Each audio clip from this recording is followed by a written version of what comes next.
I went into this movie asking the question of who is this movie going to be for? I was hoping that it was going to be more for F1 fans. I thought it did a pretty poor job of that. These two guys are Formula One fans. We've got Chris and Micaiah. These are professionals of F1, as it were. So stay to the very end to know our final score.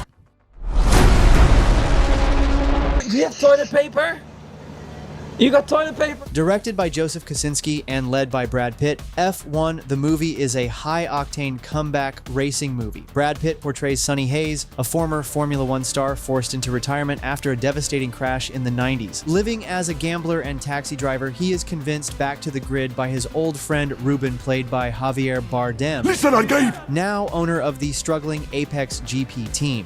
Teaming up with the young and fiery Joshua Pierce, Sonny must help push Apex GP into getting some points and prove he still belongs on the track. This is our review. Listen, the racing stuff, it's not realistic at all in the way that no one in F1 would go about racing that way, and you wouldn't last more than a day in F1 if you went about it that way. The whole teammate dynamic thing, also not how it works in real life. Every good teammate pairing has always started out close and then gotten worse.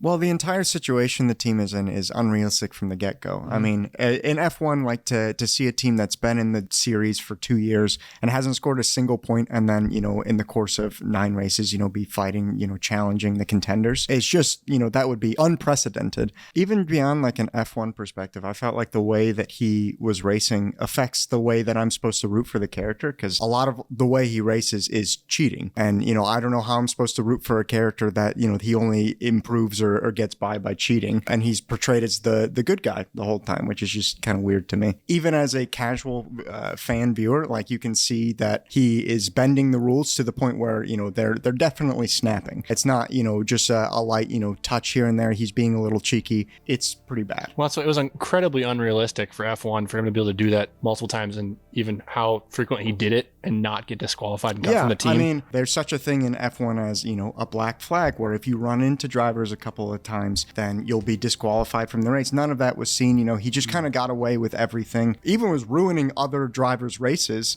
for the sake of his own or his teammates or whatever. Just doesn't feel like something you're supposed to root for, but the movie portrays it as good. Further that, it gives the history of him throughout the film of his prior career. When he was previously in F1, he was also an aggressive driver, and he was driving with people like Michael Schumacher, Senna. And I thought it was a little bit unrealistic. He was competing with those two legends and at the same caliber. I think that's where this film struggled, is you're trying to make fictional legend in this sport. And it's just really hard for me to, even who's barely watched F1, to grasp that for such incredible drivers. I mean, we were joking about on the car ride home, what do the other drivers think of themselves based on how they're portrayed in this? Because they all look like idiots. I am stupid.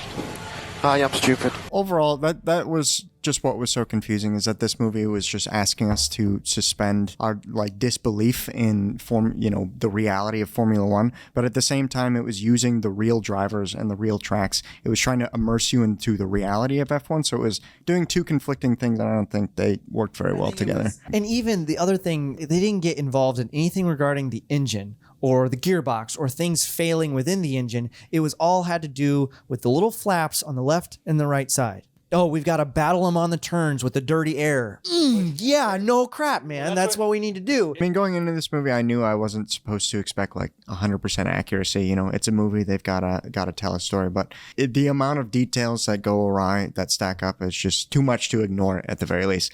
And also, the nature of this movie, they're using real drivers, they're using real tracks. They did a bunch of press about the fact that they were using a real F2 car, and Brad Pitt was actually driving. So they are begging you to come in and treat this as like a realistic movie, and then they just kind of blow it up in your face. You guys are giving good technical feedback from an F1 fan perspective. So I haven't seen Drive to Survive. I haven't seen F1 Grand Prix. I think the shots they covered with the budget they had, some of those shots looked amazing. I think they covered that in an entertaining way, especially there's a rain race. I thought the details in that looked really cool, especially the soundtrack. There's a couple songs that are just building the tension that really elevated the scenes. No, I think an interesting twist of this movie though is Sonny Hayes has an aggressive driving style, and you get to see a lot of the races play out in an interesting way. It was actually pretty entertaining. And you see Sonny kind of take this quarterback, like a Brett Favre, Aaron Rodgers relationship of like, I don't want to just be the vet that's going to let the new guy take over. You get to see this teamwork camaraderie kind of play off in a fun way. The technology shown in this movie was pretty flashy and entertaining. Yes. That's a classic Brad Pitt movie. So I enjoyed it to an extent. The thing that took away from the quality of the film was some of the writing. It didn't feel super deep. And I also thought the romantic relationship in the movie was unnecessary and it extended the film 20 minutes more than it should have. I thought there were some parts in the movie that felt kind of repetitive and took away the thrilling story, which left me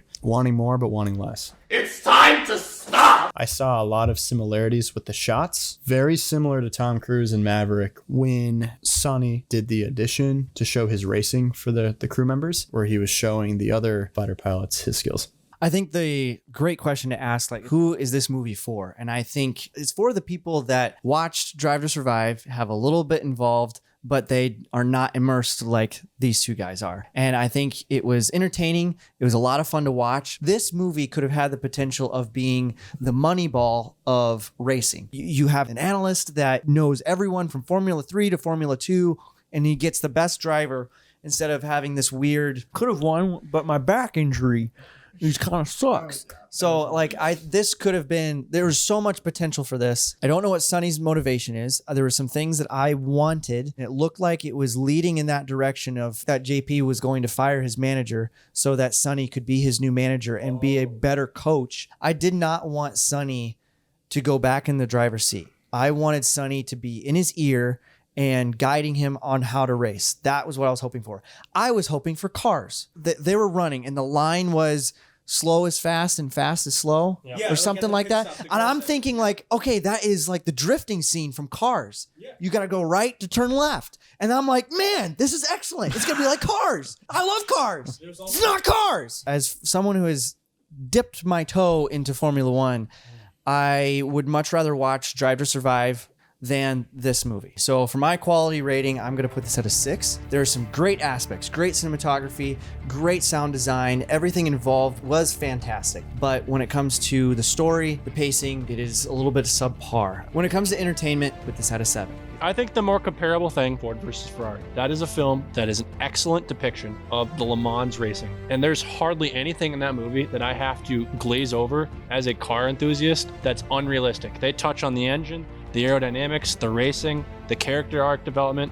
I think we've been hindered almost and blessed by having such an excellent, almost masterpiece of a car racing movie, and then get these movies. And that's what you know going into this movie. This is going to be probably some of the best shot racing scenes I've ever seen, which we got that. And the sound effects only added to that. It was just epic feeling the bass and just surround sound in that theater. You felt like you were actually in the car. It felt quick. So that hit a mark going into this film. But as far as Brad Pitt being associated with this, I expected there to be a pretty good story arc too. Because I went into this movie really wanting this to be better than Ford versus Ferrari, because I love that movie. I thought the pacing was really poorly done. I thought there was moments that picked up where I got really excited, but then it just dropped me off. And I have a lot of buddies who I will refer this movie to go see in theaters because I think it's just visually stunning. I think you tell them that this is a fun action flick, you turn your brain off and see some cool stuff for a car guy. It's like going to a car show. You're not driving the cars, you wish you were. You wish you knew the people, but you get to look at them. If I ever go to a car meet or see a cool car, I am smiling to the edge of my eyes. I agree with a lot of what the other guys said. So, I'd say this was probably a 7 out of 10 for quality for me. For entertainment, I would rate this an 8.5 out of 10. Yeah, I don't think that Formula One fans are going to feel a lot of authenticity in this movie. I think you're going to have to suspend quite a bit of belief if you're an F1 fan to really enjoy it. But I think that this movie did like a really, really good job of making the cars look fast and making them look heart racing. F1 fans have been complaining for years that ways that they shoot the cars during the Grand Prix are very slow. It makes the cars look sluggish and doesn't really show the real speed. I would still probably recommend it, but I would give them the caveat of just turn your brain off and enjoy it. Look at the funny colors. I think that this movie has some fundamental flaws that go beyond, any racing issues or anything like that. The story is just, in my opinion, it's just bad.